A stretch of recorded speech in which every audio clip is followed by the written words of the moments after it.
The reason why I picked up this book in the first place is because that cover is gorgeous. Yeah, I really like it.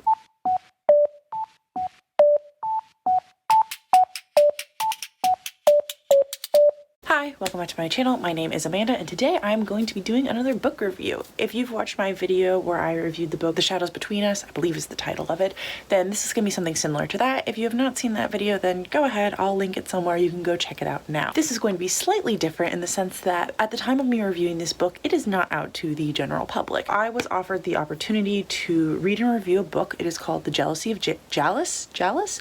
I'm going to call her Jalice. Hopefully that's how you pronounce it. It's called The Jealousy of Jalice and it is coming out September 2020. I have just joined a new service. I have just joined a new service. It's kind of like NetGalley. I'm not here to talk about that, so I'm not going to mention any more about it right now. But through that service, I have been given this book and I just read the first chapter and I am really enjoying this book. It is an epic fantasy book. I believe it is the first in a series. I haven't done much research. Honestly, going in, I didn't know anything other than it was 388 pages. It was coming out in September and that it was fantasy. So I am giving it a shot and I'm going to update you as I go. Right now, all I can tell you is that there's definitely lots of fantasy. It's definitely in a non-Western cultured world. It seems to be either taking place somewhere in like Western Asia or maybe even like South America. The people definitely have lots of like beautiful culture that is something I am not familiar with in like traditional fantasy settings, and I'm really enjoying it. The main girl's name is, I'm not totally sure, it is spelled Annila Asia, so who knows what it is. And so far what I have learned is that she used to be some kind of slave and is now some type of assassin or warrior, and that she is really against her government and she is trying to sneak out this girl named Jalice to bring her to safety, and in so doing knock out the darkness. This is all that I've learned from chapter 1. Again, I haven't read the summary yet. So I am going to get back into the book and I'll give you guys an update when I have read a little bit more. Okay, so I've officially read up to chapter 8, which is about 20% of the book, and I just have a few comments before I fall asleep because I am very close to falling asleep right now. The main 3 characters are all female, and I went to think about some of the other characters that we've run into, and so far the only male characters that we have interacted with have had no more than 2 lines, and that's something really unique for fantasy, and I'm honestly kind of digging it. Honestly, I'm not in love with any of the female characters, but I think that where I'm at, I'm not supposed to be, because I definitely have this feeling that they're going to grow on me as I continue to read the book. Now, where I'm at currently, I have run into a character whose pronouns are Z. I think Z is how you pronounce it.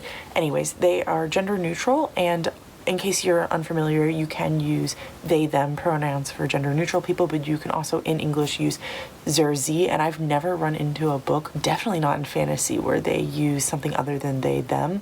This is something common in this world for people not to have necessarily she, he pronouns, and that also like it's kind of looked as a thing of respect for someone to not have she, he pronouns. So I definitely have a better understanding of what the plot is currently, although I'm still not totally sure where it's going to be going. So where I'm at now, we kind of switch perspective between Jalice, the girl who the title is named after, and Annalisa. I've been calling her Anna in my head. I'm just gonna keep calling her that for the video's sake because it's just a little bit easier than how her name is actually pronounced. Anyways, it's been flipping back and forth between the 2 of them, and where I'm at right now, Anna has kidnapped Jalice, who is like basically the queen of this united land. That's not the title they use, but I'm going to use that just for the explanation really quickly. Anyways, she has kidnapped her, and they used to be childhood friends together, but something happened, and we don't know what exactly that is, but we do know where we're at right now is that Anna has very strong memories of it, and thinks very negatively of it and is very against the king and basically thinks that he's possessed by this demon, whereas Jalice, who is married to the king, has like repressed the memory, or some kind of magic has made her forget it or something like that, and she doesn't really seem to want to remember it, and I'm wondering if that has to do with the magic system. So there have been a few other like interesting plot points. Like one of the things they mentioned is that one of the groups of people not only was enslaved by the king when he came into power, but also that they are completely vegetarian in this land, and then when the king took over, he made everyone an omnivore, and so that's kind of an interesting take. I don't see that often in fantasy books. There's a few other like small little things like that that I'm definitely like, I find this interesting. Where I'm at right now, I think I'm going to end up rating the book 4 out of 5 stars. It's really good and there's nothing necessarily wrong with it, but I'm not having that like feeling that I get in my gut when it's a 5-star read.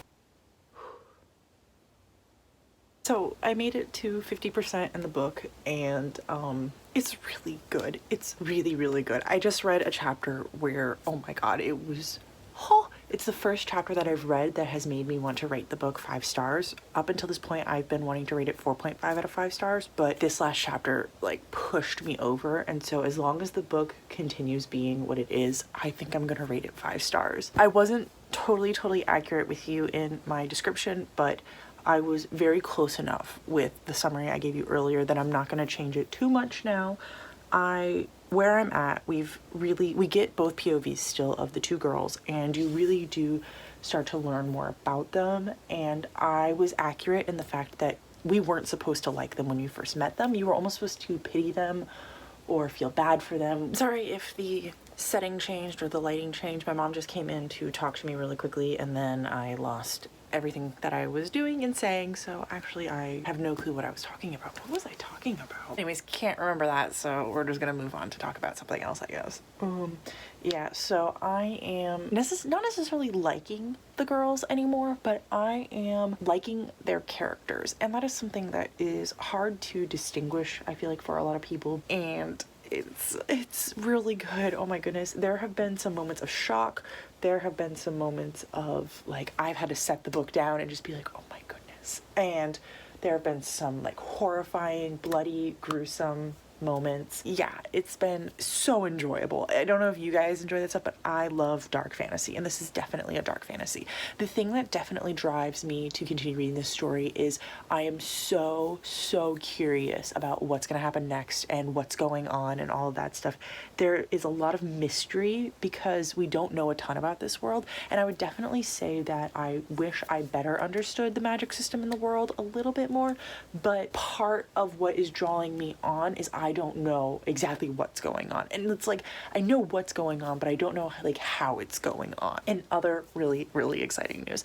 I friended the author on Goodreads. This is his debut novel. He accepted, and then about an hour afterwards, he saw that I was reading his book, so he messaged me, and basically he was asking if I had any questions about the book or anything like that. And so I waited a little bit to just be a little bit farther into the story, and I just now messaged him back because I got to a part where I was like into the story, and I just wanted him to know that I was really loving the work. And so I kind of told him like, hey, thanks for messaging me. I'm loving your work. I'll totally leave a review everywhere I can for it. And then I also asked him a few questions, mostly about his inspiration for the story, because I would love to be able to talk to you guys a little bit more about that kind of stuff, because so far in the book, we've definitely seen some characters of different genders, some characters of different heritages, different skin tones, different ethnicities, whatever you want to refer to that as. We've seen characters with different sexual orientations, and that's just something you don't see in a lot of fantasy works. So bravo. And I want to ask him what inspired him. I am totally validating this book. It is good. You know what? I have 50% left. Let me validate it when I get to the end. Hi, really quickly, later, same night before I go to sleep, I am now at 60% done with the book, and I'm really tired, so I'm gonna go to bed right now. But I wanted to say that right after I finished talking to you guys last time, I sat back down to read, and the book changed POVs. It added in 2 new characters, and I'm not going to say who they are right now because I don't want to spoil anything because it's past the 50% mark, and I feel like that is a spoiler. Normally that would irritate me. I really hate when authors like change POVs halfway through a book or in the sequel of a book. I feel like this one makes sense. I feel like if we had seen the perspective of these 2 POVs before now, we wouldn't have the same opinion because we get to know these 2 characters through other people's eyes, and we get to hear about them through the first half of the book, but then introducing them into the book later on was really nice because we already know what they're supposed to be, and now we're getting to see what they actually are. Good evening. Yes, I know I'm wearing the same exact thing as last night. That happens around here sometimes. I finished the book this afternoon, but we were out at my aunt's pool because social distancing, but we're sick and tired of being around the house, so go to a private pool, right? I finished it at the pool. I really enjoyed the book. I am here to say my final thoughts, and then hopefully I can get this video up to you guys tomorrow. I absolutely loved the characters. I loved the culture of the story. I loved how diverse the book was. There was another non-binary character. When do you ever find two in a fantasy? I really enjoyed the elements of sci-fi that were put into this fantasy world. I loved that the book wasn't based off of the medieval European fantasy that we know of. I actually messaged the author about that, and he said that that was one of the things he was really trying to focus on, was not having that stereotypical fantasy setting that we see. I love reading it, but like, having something different was such a blessing. I ended up rating the book 4.5 out of 5 stars, and I will briefly talk to you about why it didn't get the full 5 stars. So right up until about the last 5%, I was kind of convinced that I was going to rate it 5 stars. And something happened right around that point where I realized that I loved this world, but I felt like I didn't fully understand everything that was going on in it. And specifically, I felt like a lot of the magic system I just didn't totally grasp. And maybe if I had had a better understanding of it, maybe I would have predicted more of what was happening and coming. And I loved that, like, I couldn't predict everything that was going to happen, but also I wish that I could have looked back on it and been like, oh, I should have predicted what was going to happen. Anyways, I'd like to thank BookSirens and Jessie Bailey for letting me read this book for free and giving you guys an honest review in exchange for that.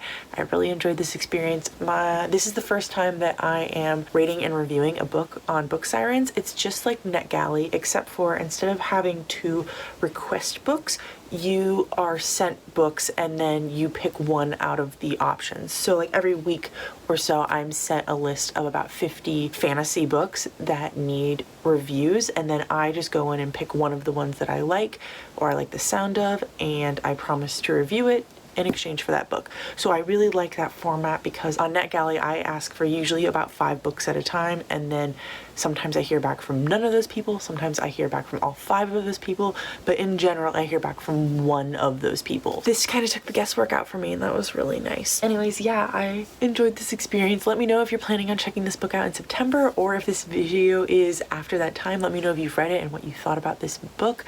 I would absolutely love to talk to you guys about it, and until next time, I don't know how my outro goes anymore, so I'll talk to you guys in the comments. Bye.